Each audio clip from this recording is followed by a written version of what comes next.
and welcome to the Total Soccer Show. My name is Daryl Grove. I'm back. I'm joined by the man who was here all along. He never left your side. It's Taylor Rockwell. Hello. Hello. I never left. I've been in the office every day, 24 hours a day, the entire time. I sort of believe that. The number of shows that have been published recently, that might be true.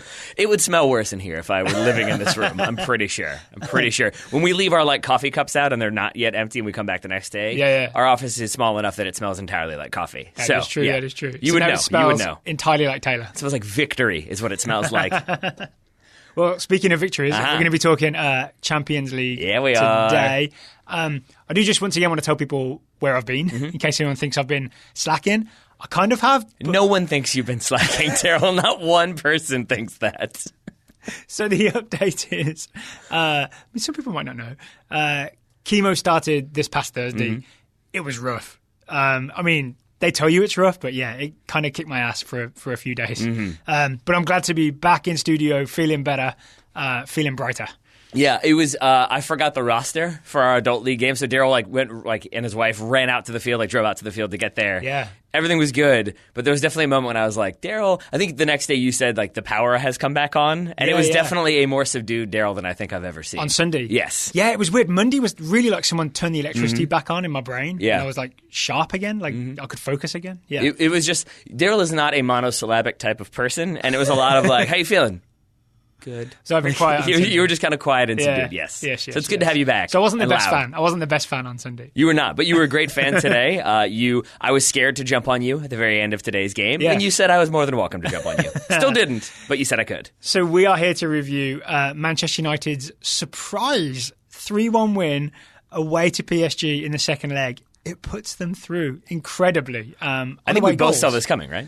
We did not. So I thought this week was going to be a slightly dull Champions League week because obviously Madrid had won away at Ajax. They were so confident that Sergio Ramos was, going to get himself suspended. Missed the second leg. Nothing was going to happen there. PSG had already won at Old Trafford. There's no way to go to Paris and attack PSG and not get counter-attacked on by Kylian Mbappe, so that wasn't happening either. No. As much as both went through. As it's been reported several times, sorry for stepping on that one, I think it has literally never happened that a team has lost the home leg 2-0 and then turned the fixture around. So, yes, it was unexpected to say the least. I do feel slightly bad as a Manchester United fan because it feels like Ajax went out and did this almost equally historic thing. Yeah. And then they're like, no, we're going to kind of steal your thunder a little bit. I still feel like Ajax probably deserve the bigger headline, but I think Ajax got the bigger scalp. That's probably true. Let's put it that way. All right, so you have declared your Manchester United fandom. I have. But you've also promised I'm going to tone it down to be the professional Taylor Rockwell that we know and love and give a fair analysis of this game. Yeah? Yeah. All right. Because I don't think this was a very good game at the same time. It was incredibly dramatic. It was the most intense I have felt watching a game in a very long time. But I'm still inclined to say that PSG shot themselves in the foot. Yes. I would also suggest that Ole Gunnar Solskjaer, in one way, got his tactics right, but also got insanely lucky. Yes. Because I mentioned earlier that if you're 2-0 down to PSG, you can't go there and go all-out attack because Kylian Mbappe will hit you on the break. So it seems to me that what Ole Gunnar Solskjaer asked Manchester United to do, in a kind of very un-Man United kind of way, was go there and sit deep-ish and maybe have the occasional counter-attack. It was almost Mourinho-ish. And there's a good chance it wouldn't have worked. And essentially, they got lucky a couple of times, right? Yes. Because Kera made the mistake, Buffon made the mistake, and then Kimpembe had the handball at the end. We'll talk about all three incidents in detail as we go. Yes, we will. But I would say this, in the same way that in the first leg, I think a lot of people and pundits thought, this is going to be more Ole Gunnar Solskjaer in charge, Manchester United just rolling over opponents. PSG have all these injuries. They've got a bunch of players who won't be there and able to play. And then PSG come out and play an incredibly good game, win that game. And I think it was sort of similar in this one, that United, I think they have 8 first-team players out with injury, and then Paul Pogba suspended. And I do feel like there was an element of, this game is over. No one has ever come back, and this team is incredibly weak, and PSG are relatively back to full strength. Obviously no Neymar. But it did feel like, especially with that opening minute, the second minute is when Lukaku scores, and that felt a little bit like, they're not going to be doing anything. They know they're beaten. And then suddenly things were a little bit crazy. So let's talk about how it happened then. Sure. Because it did seem to me like they're going to sit back in that 4-4-2. Yep. Don't listen to anyone who tells you United started the game in a back 3 or a back 5. It was a 4-4-2, right? Yeah, it was a pretty basic 4-4-2 as well, just like a low block. Medium, I mean, low to medium block. Well, we got it wrong. You and I did. We both saw that and thought, "There's no way Eric Bailly is playing right back. He's obviously right center back. Ashley Young is right wing back. Luke Shaw is left wing back. They're going to be in a 3-5-2, but really a 5-3-2." Yeah. And no, it was a 4-4-2. It's just that Ashley Young was kind of floating around a little bit, which made it look a little confusing. Well, yeah, and to give the big tactics of the game, the thing that PSG did was had Dani Alves down the right and Bernat down the left as really wing backs, because they really did have a back three, PSG, right? And it seems like United, for most of the game, just said, all right, we'll let PSG's wing backs take the ball and have that space. I mean, that is certainly possible, and it is what it looked like they were doing. I just don't see how you ever think that that's going to be an effective game plan, because PSG really, they score that goal right after United do. Then they, like, Dani Alves has, like, the kind of miss-hit one that goes over the bar. They probably should have had another one. Kind of is very kind. Yeah, and then, like, Mbappe had the one that he almost gets to, and it felt like if that's what they were trying to do, it was not going to work. And so I'm not sure why you would set up that way. PSG did get a lot of chances from, like, starting down the wing. I mean, the actual goal comes from, I think Alves has the ball, right? Yeah. On the right-ish. And he does the no-look pass. Look-ish pass, in behind. I'm not fully convinced, but you are, right? From Mbappe running in behind and then squares it to Bernat, who's the left wing back who's popped up on the other side. Yeah. But I don't know, maybe there's a thing of you have to sacrifice something. So you don't sacrifice the space in behind for Mbappe, and maybe if you want to give Solskjaer credit, he's just deciding, okay, if we're going to give up something, we give up the wings. Yeah. I mean, that could be, and I think maybe they thought they dealt with it at halftime, because there are two adjustments from Manchester United. Yeah. After Angel Di Maria looks to have scored and then it gets called back for offside, they do, for a decent chunk of time, drop to like a 5-4-1 almost. 15-20 minutes. Yeah, and then I forget when it is, but there's a specific... Which solves the width problem, right? Because once you've got a back five, you've got someone always blocking both wings. Yeah. It's when, I believe when Ashley Young comes off is when they go back to a back four, basically. Yeah, and I'm pretty sure that is the big gamble. Isn't it just the end of the game? I want to say Greenwood comes in the 87th. When you're throwing a 17-year-old on at the end of the game, it was reported he has to go back to school on Friday because he's 17 years old. That's probably indicative that you're gambling. But that was it, right? That was the last roll of the dice. Like, we're not going to sit in a back five when we need one goal and there's like 5 minutes to do. Yes. Yeah. But I now that we've said all this stuff, I do think, because I began this by saying it didn't feel like that good of a game, and there was like a good 20-minute chunk in the second half when I think PSG were just content to not concede again, logically. And I wonder if we watch this again, if it would be better, because Tuchel coming out in the back three, I think that was probably a surprise for Manchester United. And it does feel like there was a lot of sort of chess matching happening in this game, with a lot of kind of trying to match what the opponent was doing and then gain one step. So maybe if we watched it again, it would look like a better game now that maybe the drama and emotion is removed. Well, now that we know who wins, maybe that Manchester United fans would enjoy it. Yeah. The big thing when you've got a back three is they all need to be able to pass to each other. Well, there's that. And to the goalkeeper. And the thing that really breaks this game open, because I just want a quick sidetrack to say, this game could have been Man United sitting back in the 4-4-2, trying the occasional desperate counter-attack. Marcus Rashford gets tackled, PSG get the ball back and Verratti starts moving it around, right? But instead, in the second minute, Lukaku scores because Thilo Kehrer absolutely fails to pass it to, we think, Gigi Buffon. We think Gigi Buffon. Maybe Thiago Silva. Yes. Talk us through this this moment. How does he manage to mess this up so badly? I think it's obvious that Romelu Lukaku is involved because he ends up scoring the goal, but I think a huge part of it is the movement of Romelu Lukaku, which is not a thing that I think is one of his strengths. But in this sequence, his defensive movement. Yes, exactly. Yeah. It's PSG moving the ball around basically, and it goes from Kehrer to I think Dani Alves and then back to Kehrer. It's Draxler. Draxler's come all the way back to get a touch. Yeah. And when Draxler drops it back to Kehrer, Romelu Lukaku kind of spots that he's going to try to play it centrally to Thiago Silva, and he closes a good 15 yards very quickly. And it's not necessarily that then Kehrer thinks like, that ball isn't on, and then he mishits it. I just think that he never looks up to see Lukaku make that kind of closing run. And I think if we're being generous, Kehrer thinks, I'll play it in front of Gigi Buffon. No one's putting pressure on. Lukaku's at midfield. Buffon can step out and Buffon get that can ball. Be like a sweeper, keeper in possession, build it up. Yeah. And I still think it's a mishit ball because it's still too far out in front. But then Lukaku has also made that closing run, and it happens to be that I think as he's closing down Thiago Silva, he is at full speed, and then that bad pass happens. Yes. So now he is already at full speed. Thiago Silva has to try to catch up to him. Can't, because Lukaku keeps good positioning, gets around Gigi Buffon, puts it in the net, 1-0. We've got to give Rashford some credit as well, Absolutely. Right? Marcus Rashford is the one who is on Kehrer really fast and makes it really hard after he receives that ball from Draxler. It also occurs to me that we've been talking about Man United sitting back. I think they kind of picked their moments really well of when to pressure. For example, the Draxler pass backwards to Kehrer, for me, is like an obvious pressing trigger. If you're Rashford, like, oh, that's a moment where it's worth me leaving the shape and going and closing him down because he's in a little bit of trouble. And Lukaku does it as well. Yep. Then you cause all kinds of trouble, ends up with the ball in the net. Yeah, agreed. And thinking back on it, I think it's the second pass back, if that makes any sense, because Kehrer gets it, plays it wide, gets it back, plays it wide again, and gets it back again. And I think that's maybe the moment where if you're the defending team, you think, oh, they're stuck. They don't really have anywhere to go. Now's the time to go at them and make them more They're like Austin Powers driving that car. Exactly. They're just slowly backing up and backing up. And yeah, if you were going to T-bone that car when they're fully perpendicular to the hallway, that's when you would hit them. And there you go. That's how you press. So we talked about PSG's equaliser, which I'll be honest, when that happened, I thought, oh, okay, this was nice for a minute. That felt like game over.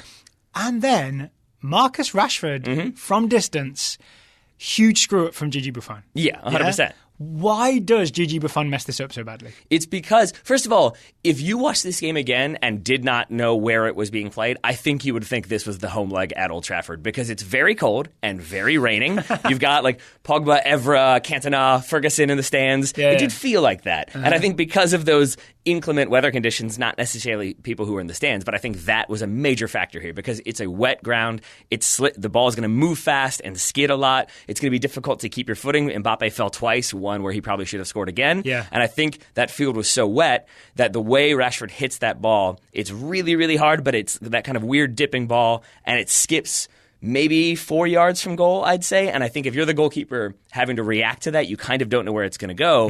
And so even though it looks like, oh, Buffon should just catch that and settle it and it shouldn't be a problem, you have to adjust a little bit, and I think he has to adjust on the fly. Yeah. And he doesn't and he got do his it very body well. behind it, right? It just didn't gather it. Didn't it sort of hit him too high in the chest so he couldn't get his arms around the ball? That's my desperate attempt at goalkeeper analysis. And I'll say this, again, people maybe not that excited to hear me talk about my fandom, but all three goals were very confusing to me because the first one with Lukaku, we were both like, did that just happen? And then this one, you were out of the room, but I kept waiting for the replay because it absolutely also looks like Lukaku is offside on the rebound. Yes. But you go back and watch it as Rashford shoots, he's about a yard onside. But again, it was a very wait, is that going to happen? Are we going to VAR this? What's going on? What's going on? And then you came in right when it was awarded, and I was very pleased. We'll talk VAR later. Yeah, we will. We'll talk VAR later. I just want to also weirdly give credit to Buffon for his immediate hand in the air.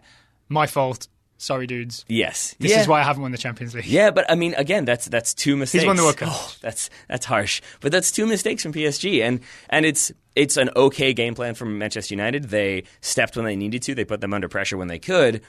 But if that bad pass doesn't happen, if Buffon knocks this out for a corner, it's not as though United kept having chances and kept almost coming close and it felt like it was their day. Yeah, never. It kind of, we joked in the 60th minute of this is going to be the 90th minute when we're like, okay, are you guys going to start going for it now? 87th is literally when they started going for it, when Greenwood came on for Young. Yeah. Least exciting Manchester United comeback of all time. Sure. In the course of the game. I see. Okay. You know what I'm saying? Yeah. I'm with you. Let's talk about the winner. Okay. Okay. So, like we said, it's Dalot. We didn't talk about Dalot coming on. Does he come on for, we think, injury to Eric Bailly? Right? Yes. It's a tackle from Verratti, I think, that forces Bailly out, which was negative and positive for Manchester United. The negative would be that Bailly, obviously then you're burning a sub, but also Bailly in the lead up to the Rashford goal, he is the one who kind of... the Lukaku goal. Excuse me. The Rashford. Yes, the Rashford gets shot. most of the credit. Thank you. Yeah. But it is Bailly who kind of turns and plays an incisive pass forward, then gets the ball and drives forward himself. Like Cafu. Yes. So, I mean, that's very good. The flip side of that would be that for PSG's goal, he, number one, keeps Mbappe onside for the definitely no-look pass from Dani Alves, and then number two, fails to track Juan Bernat at the far post. So he's doubly responsible for that goal. So, yeah, he goes off, and it's sad, but maybe also good. Average right backing. Yes. So when Dalot comes on, Young plays right back, Dalot plays right mid. When Young goes off, Dalot goes to right back. But because it's 90th minute or whatever, he's got license to get forward. Some space opens up. I can't remember who squares it to him. It may be McTominay. And he just hits a shot from outside the box. Kimpembe jumps, turns in the air, ball hits him in the elbow. Yep. I'm really confident this is a penalty. Yeah.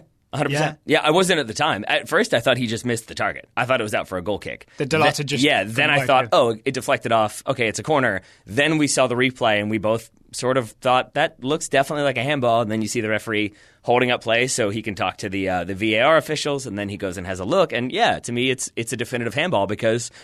I'm not trying. I just told Jason Davis on yesterday's show that I'm trying to see DeAndre Yedlin with fresh eyes, but we had somebody tweet like he pulled the Yedlin, and that is a thing that we get frustrated with Adam DeAndre Palin Yedlin. Tweeted that. Yeah, because this was in the Copa America Centenario. Yep. He's done it twice. He's also done it for Newcastle. Yeah. When you turn your back and jump, and then your arm is out. You really have no one to blame but yourself when it's a penalty kick. Yeah. Let's briefly allow the case for this is not a penalty, because I was really surprised by the reaction, especially on Twitter, which is where a lot of reaction is, claiming that Kimpembe's arm was not out there, that it was by his side. I'm struggling to see that.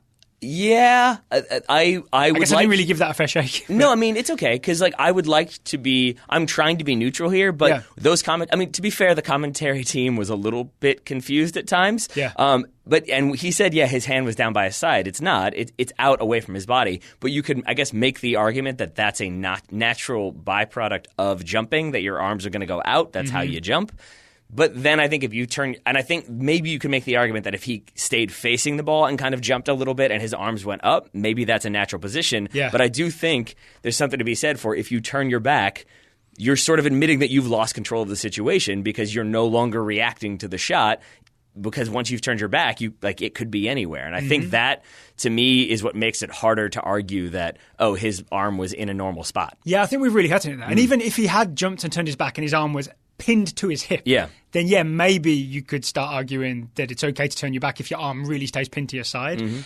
And it's not like his arm was waving way out there, but it was away from his body. It was away from his body enough, and it's the thing that blocked the ball. It's the thing that blocked the ball, and that, to me, that's what makes it a penalty kick. And they changed the handball rules this week, or the language around the handball. I don't think it applies to this game. No, I don't think it does either. But I think that further clarifies it, that if you seek to make yourself, or no, it's not even if you seek to. If you make yourself bigger using your hand, the new rule is that it's going to be given.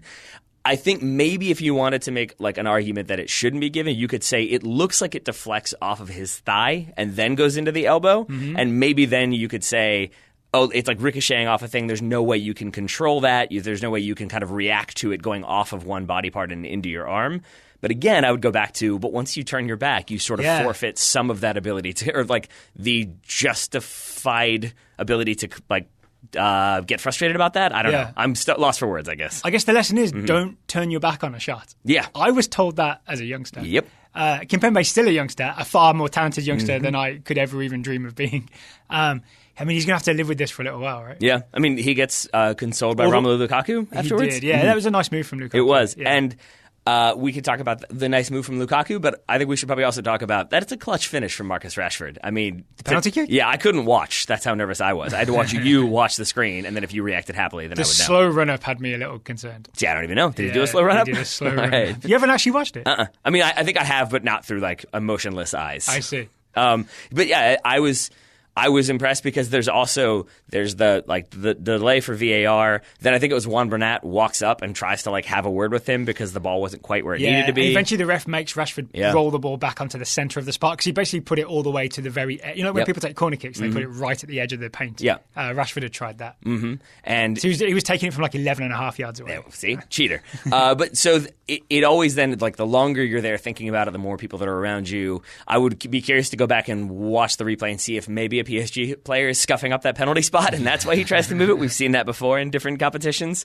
But I do think it's a pretty clutch penalty and a very well-hit penalty given the power behind it.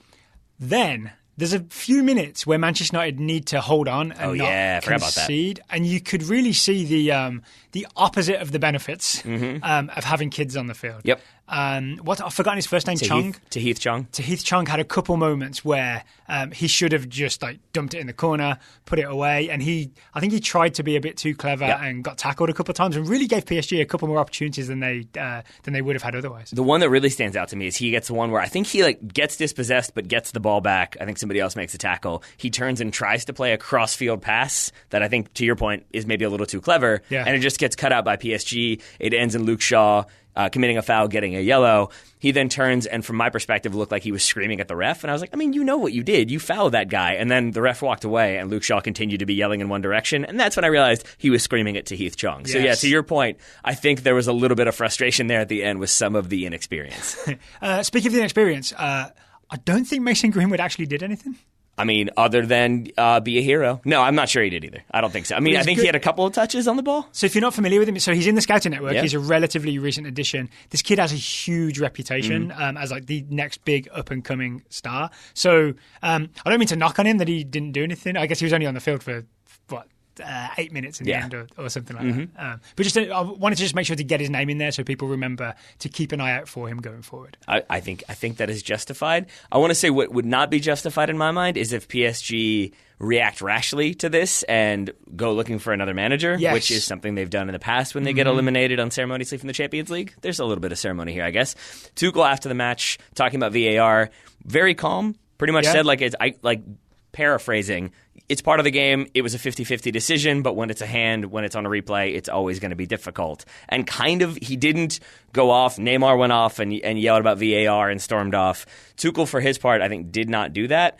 And I bring that up just to say that felt like a classy move, I guess, in the moment, to not just lose your mind and start screaming about how it's not justified. Because when, in my mind, a manager does that, it looks like they're not as in control. They're blaming other circumstances. Yeah. And I think if you're the manager there, you can sort of talk calmly about VAR, and that's a way to not have to say, like, we made 3 mistakes, and that's why we're out. And then you end up blaming your players, and then it looks like you've lost the locker room.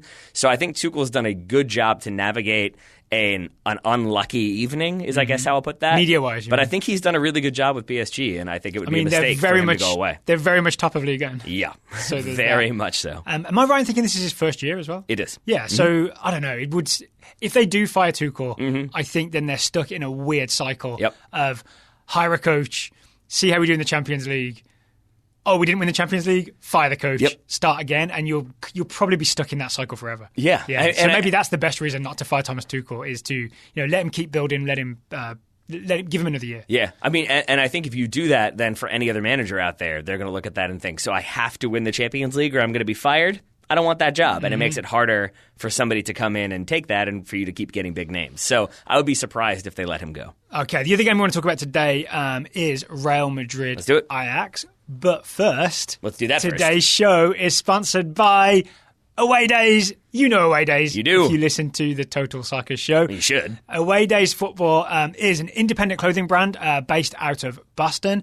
They are the purveyors of the mystery kits. They sure are. The famous/infamous mystery kits. Ooh, just because they're so good that they're infamous? Is that how it works? Yes. All right. I imagine there are also people out there maybe pestering their parents or other halves to get me another mystery kit. As well you should. Yeah. I'm sure that if you're a kid listening, your parents Amazon Echo is probably connected. You could just say order me an Away Days mystery kit. I'm sure it'll work out. In fact, I'll do it right now.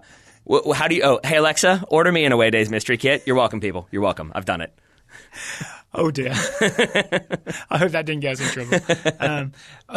So if we don't know what the mystery kit is, you're about to find out because Alexa just ordered you one. There's one on the way, and what's going to happen is you won't know what it's going to be. The only guarantee that they give is it won't be an obvious team. It won't be Real Madrid. It won't be Manchester United. It won't be PSG. But a jersey of a lesser known team, but still well known enough, will be on the way to your house. It's a fun way to get a random jersey. Again, I got River and Benfica, so I think you can definitely get some very well known teams, but maybe teams that you wouldn't otherwise watch. Yep. And I got Oviedo and Panathinaikos. Yeah, exactly. Same thing there. Excuse me, Olympiacos. Oh, that's a big one. Don't get that wrong. You can get in trouble. Yeah, don't wear that into the wrong bar, or you'll hear about it, to say the least. Mystery kits are not the only things that they do at Away Days Football. There's also a great new collaboration they have with Providence City Football Club. That's right. So there's hoodies, T-shirts and stickers branded with Providence City Football Club, which is an amateur team in Providence City. And I'm going to jump in to say I did not know anything about this until we started looking at it.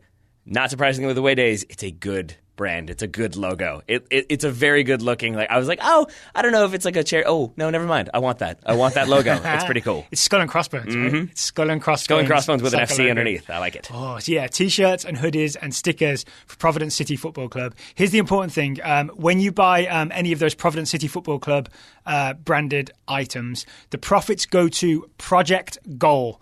Project Goal is in Rhode Island. Project Goal, what they do is they offer after-school educational programs, and then participation in those programs also is rewarded with playing soccer. Yeah. So it's a way of using soccer to encourage kids, I think it's middle school specifically, to stay in school. I've memorized the stats, Taylor, I think. I'll see if I got this right. I believe 96% of kids in the program graduate high school, and 90% go to college. You are correct. Yeah. Those numbers are accurate. Well done, my friend. So that's projectgoal.org, but go to awaydaysfootball.com to buy a mystery kit or Providence City Football Club branded stuff. Use the discount code TSS, and you'll get 15% off. The link and the discount code will be in the show notes. Hey, Alexa, use the discount code TSS, please. Oh, yeah, we might have done that wrong. Yeah. Sorry about that, folks. Now you get 2, but one's at a discount. Oh, if they're angry emails, I'm going to forward them to you. That's fair. So I apologize in advance, but I will say thank you to Away Days for sponsoring today's episode. Okay, and thank you to Ajax Amsterdam for making Tuesday afternoon way more interesting than expected. Yes. Because we knew Tottenham would do it, right? Dortmund had a load of shots. Tottenham won 1-0. Tottenham are through. I mean, if we didn't know that, watching Dortmund try to finish the ball would have given that away pretty clearly. Harsh. I mean, but fair. I saw what I saw. Yeah. All right.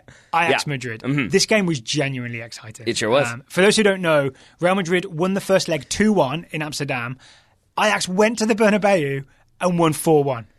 Yes, it was genuinely exciting. Do you agree with those facts? Well, no, it's more so like I was going back to like it was genuinely exciting. It was a really fun game to watch, but it is the most. This term gets overused, but whatever. It was the most surreal experience I've had watching a game because I kept having to tell my brain, like, nope, that's the right, like, that is the team, that is Ajax scoring, that is not Madrid wearing black happening to score. Like, It did not feel, and the goals all looked like Ajax is a historical team, obviously. Lots of talent there, but it's still, they're not on the same level as Real Madrid. And the way they carved through Real Madrid on many occasions, it looked the way Real Madrid historically have carved through smaller opposition. Yeah. And so just to watch this game... Tadic looked like peak Zidane on the field. I mean, how many times have you seen a Madrid player roulette on somebody and then playing a ball for a goal? Like that all looked like Madrid. And so I just kept having to stop and be like, wait, this is definitely Ajax doing this, right? Oh, Madrid just scored one. Oh, wait, nope, that was not Madrid. That was definitely Ajax again. So I'm excited at this because this Ajax team, I think, is now going to be like that Monaco team.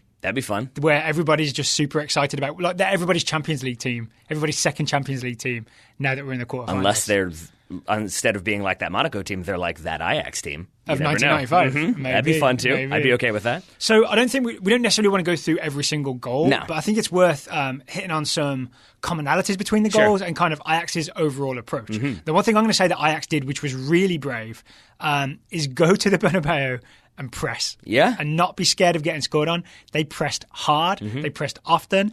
And it worked. The first goal, the Ziyech goal, is all the evidence you need. Yeah. Why do you say that? Because Toni Kroos receives the ball. Mm-hmm. Ziyech is on him, fast, pokes it away from him, and away Ajax go. Yep. I think Ziyech gives it to...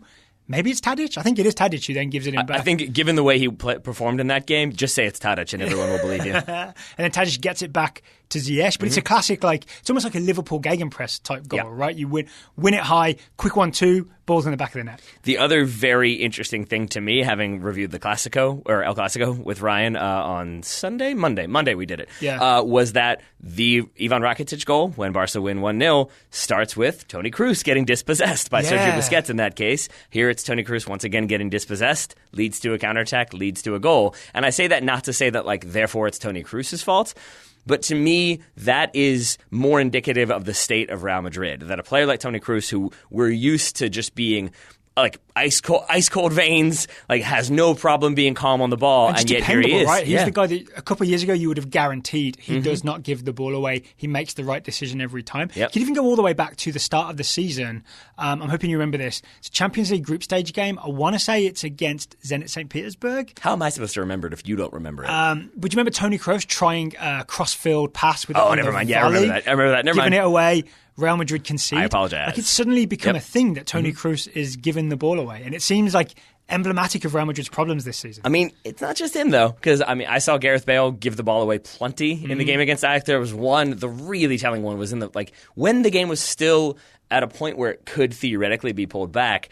Gareth Bale gets the ball out wide, goes to complete like a 10-yard pass, and overhits it and plays it straight to an Ajax player. And that right there to me is... a sign that this team is just not up for it, and this team is obviously in need of probably a more permanent manager than Santiago Solari, but also in need of a massive overhaul, because it felt like as soon as they were down, there's just not a lot of fight there. It didn't feel like there was that kind of inspiration, the belief that they could come back. I do think a big part of that is that Sergio Ramos wasn't on the field. Let's talk about that. Sure. So here's what happened. Ramos got himself deliberately suspended for this game. We know this because he said so after he did it. Yeah, not a great idea. So when Real Madrid went 2-1 up in Amsterdam, like 87th minute or so, there's footage, I've gone back and watched this. You see him talking to some teammates, Ramos, and then a minute or two later, he fouls Kasper Dolberg. It's deliberate. Like, he didn't need to do it. It was in an area of the field that wasn't all that problematic.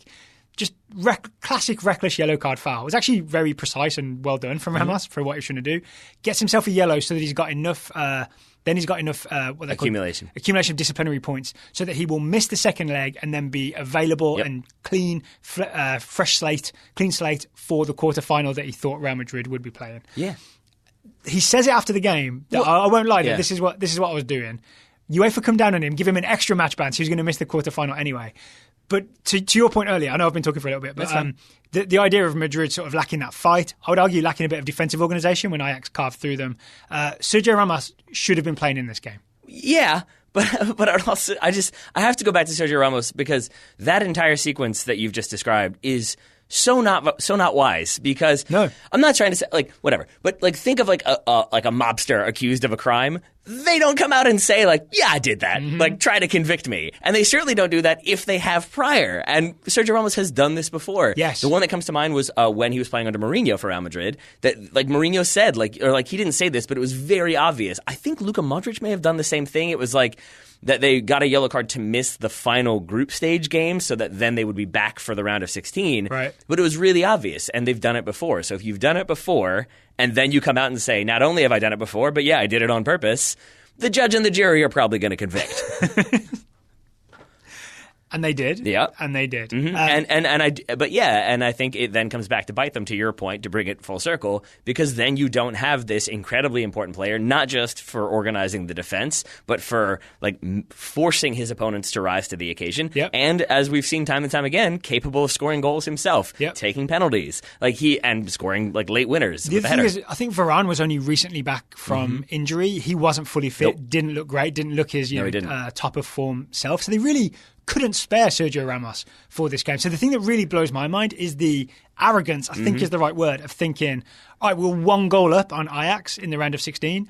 That's plenty. And fortunately, by all accounts, like we watched that game as like on the second screen. But I remember watching the highlights of that first leg, and Ajax looked the better team in that game. At least in the first half, they looked like they should have gone a couple goals ahead and end up losing 2-1. But the writing was on the wall there that if Madrid weren't careful, things could go south. I didn't see them going this south, and it's certainly compounded by losing Vinicius Jr. I wrote down the injury because it was confusing.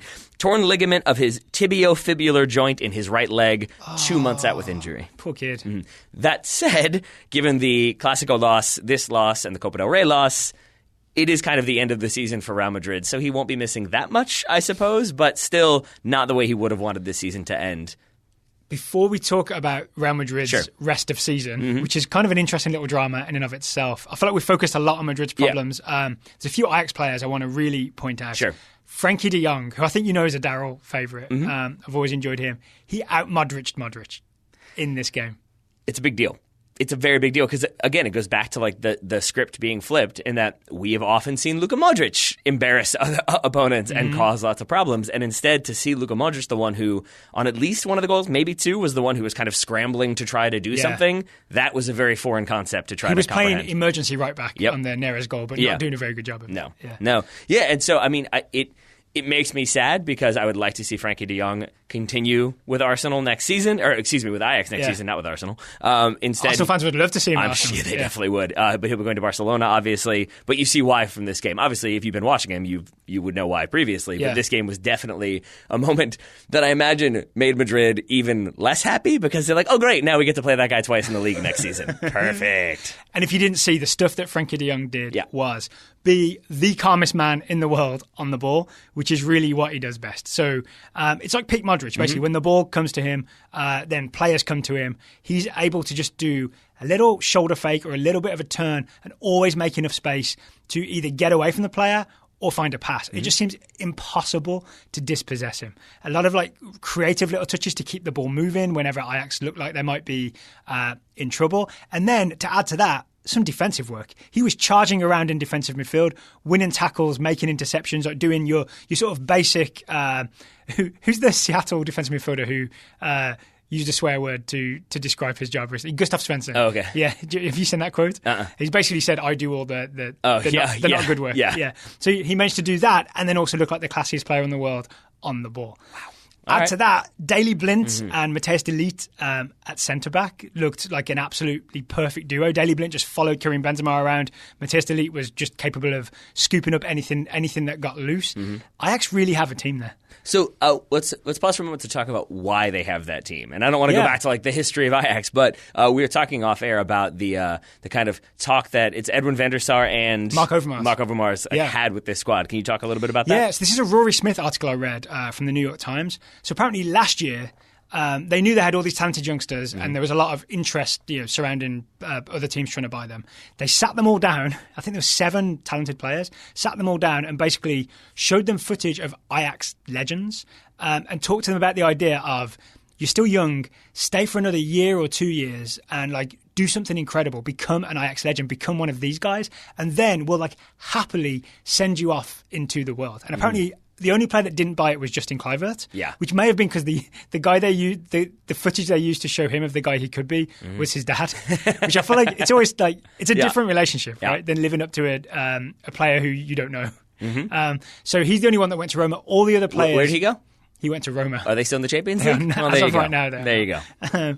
So yeah, all these players decided to stay for another year or so. They probably will all move on at some point. Like De Jong is on the way to Barcelona pretty soon. I feel like Daley Blind's probably sticking around, but apart from Daley a lot of the other ones, the younger players. Matthijs de Ligt is almost certain. Dusan Tadic came out today and said he's staying 100%. And he's an older player. He's going to try to convince everybody to do the same. Yeah, I think if you're a younger player, you're going to get a lot of money, and I think Ajax will get a lot of money offered to them as well for those players. Sort of like that Monaco team. Yes. But unlike that Monaco team, they won't then sink because there's always a next generation coming through. This is true. Right? For example, the thing I heard is that Mazraoui, the right back, will move into central midfield to possibly take like De Jong's role, and then Serginho Dest could be next up as Ajax right back. So, will be, not could be, will be. Fingers crossed. Fingers crossed. There will be now. All right, I've waxed lyrical about Ajax for a little while. They'll be exciting to watch in the quarterfinal. Whomever they draw.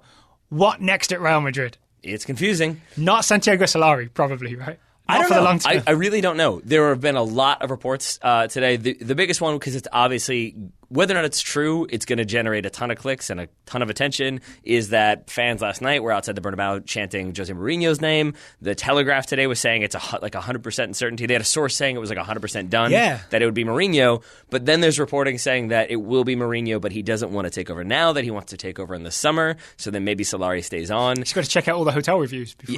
Yeah, that could be. He probably still has a house there, right? It's possible, but somebody may be renting it. It's Virgil van Dijk is renting Ole Gunnar Solskjaer's old house. So maybe you never want to part with those properties, just in case. So then there was the report that Zinedine Zidane had been contacted, but he too had said if he were going to come back, he'd rather wait till the summer. All of that is to say that I think you're going to see lots of names linked with Madrid because, of course, you are. Yeah. Jurgen Klopp today was identified as their number one target. I don't know if I believe that. Yeah, so I mean, I would say I would take those Mourinho rumors with a huge grain of salt. That said, maybe he could be announced next week. It's the situation with Madrid is such that he could be announced next week and I wouldn't be surprised, and he could be announced in the summer and I wouldn't be surprised, and he could not be announced at all and I wouldn't be surprised. So the reason I don't think Mourinho's a good idea, I don't think he's a good idea at all, but is that this Real Madrid is not like, we need someone to come in and tweak things and shake it up and we'll be back where we were. I think this is. I mean, this isn't a hot take. A lot of people have this take. This is the end of an era for this, like, 3 Champions Leagues in a row dynastic Real Madrid team, right? That's one of the great teams of all time. They'll be remembered as such because they won 3 Champions Leagues in a row, and I think correctly, it was an incredible, incredible team. But that team is now on the outs, right? It needs an actual rebuild. And I actually think someone like Jurgen Klopp would be the right choice. I just don't think he'd be crazy enough to go and do it. But I think they may as well if they got Mourinho in, it should be for 3 months just to see out the season. And then they should start thinking about who's going to be the man that we bring in and we say, hey, we'll even give you a couple of years freebies. Just please rebuild this team. Where's Guti right now? Is he? I feel like he might be back at Madrid, maybe managing a youth team. I feel like throw it to Guti for the rest of the season. Even if he's not. Because really, I think the thing they should do, Tottenham fans, go ahead and earmuff it right now. If I were Florentino Perez, knowing how much money Real Madrid have and how likely they are to throw that money around, I would make a massive offer to Tottenham from Mauricio Pochettino right now. Because given the way things have gone the last couple of weeks, I think Tottenham will be probably safely in the top 4, but I don't think they're going to be challenging for the title.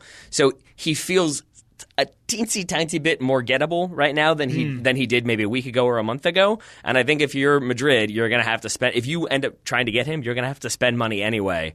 So why not get him now and try to at least kind of make everybody see like, okay, we're fixing things. Because bringing Mourinho back isn't doing that. For Tottenham, I don't know why they would do that because Daniel Levy has all of the leverage there. So if they did, it would have to be for like 3 times the amount that somebody's ever paid for a manager. I say let Pochettino manage some games in that new stadium. He's waited long enough. I know. Yeah, so I don't think they will, but I think that is the most logical solution in terms of getting in a big name to make it look like things are okay. What about Zidane? To me, I think Zidane had such a perfect run, right? Yeah. 3 Champions Leagues. He had that team at its peak, and he kind of put the finishing touches on it in many ways. I think he'd be crazy to go back and start again unless he could negotiate something where he had it understood that I need time to start this whole thing over. I don't know why he would. I really don't. Yeah. Because I am a believer in the idea that he saw the writing on the wall. That he saw Ronaldo being sold and looked at that squad and said, unless we are investing heavily, this isn't going to be the team that I want to try to win a title with and win another Champions League with. And that's why he walked away. And maybe that's why, if it's true that he's been contacted, and that's why he said, I want to wait till the summer, because then you can see who they're going to be going after, or you can at least say, like, these are my 5 demands this summer, and if you don't bring them in, I'm not doing it. But to win 3 in a row, I think Mike Goodman or Michael Cayley, I forget who was making this argument that one of the 2 Mikes, based on expected goals, that United shouldn't offer the job to Ole Gunnar Solskjaer because they shouldn't be doing what they're doing. And their point was sort of like have this sort of reputation now and then walk away and you'll always have that reputation. If Zidane comes back and it doesn't go well and then he maybe they look weak, then suddenly he's still got those 3 Champions League, but then it's the second spell where maybe it doesn't look as good. Yeah. So I don't know why you would tarnish that other than that if you want to manage and you're Zinedine Zidane, Madrid is kind of that top tier pillar team. Outside of maybe Juventus, maybe that's what he's holding out for. We shall see. We shall see, indeed. All right, enough of us speculating on Real Madrid. We really don't know what's going to happen, but I'm going to keep my eyes on Twitter and on my newsfeed to see. I'm fairly confident that Santiago Solari will still be there tomorrow. We'll see. I'm not 100% confident. Yeah, that's why I said I'm fairly confident. All right, what we got on tap for the rest of the week, Mr. Rockwell? Well, we probably need to be doing some listener questions, which I'm excited to do. I think we're going to do a very big listener question show tomorrow. Yes, it's been a while since we did that. So many to answer. I don't know what they're going to be yet. We haven't picked them out, but I imagine there'll be some US national team, some nice random stuff. Yeah. Always fun listener question show. All right. Yeah, I'm down for that. And then I believe, tentatively, we've got Caitlin Murray scheduled to come on later in the week, probably Friday, to discuss the She Believes Cup. Yes. The U.S. women's what would be the best way to describe that one? Oh, the... not uninspiring, but maybe not as expected performance. I would say the victorious Lionesses winning the She Believes Cup. Yes, that is 100% what we're going to be talking about. Yeah, Kelly's going to be shocked. She's going to be shocked when I ask all England questions. She could probably handle it. She's pretty good. But yes, so we're going to talk about that and kind of looking ahead to the Women's World Cup, given the results, but also lots of experimentation. We'll explain why you shouldn't play Mallory Pugh in central midfield. Exactly. Yeah, because I am curious if that was experimentation, because why not? I kind of if you're Jill Ellis, if you're thinking, I kind of know who I'm going to bring, I kind of know my starting 11 and my backup starting 11, but why not? Let's just play someone out of position and see what happens. I mean, maybe it is what happens if we do need to chase a game and all of our center mids are injured? Could Mallory Pugh do it? Now we have our answer. All right. You never know. It's very generous of you. I mean, they're reigning world champions. Why not? All right, so that will be on Friday. Listener questions on Thursday. For now, I'll just say, Taylor Rockwell, thank you for taking the time to talk to me today. Yeah, it's been fun. Right back at you, buddy. Listeners, thank you for listening, and we'll talk to you again tomorrow.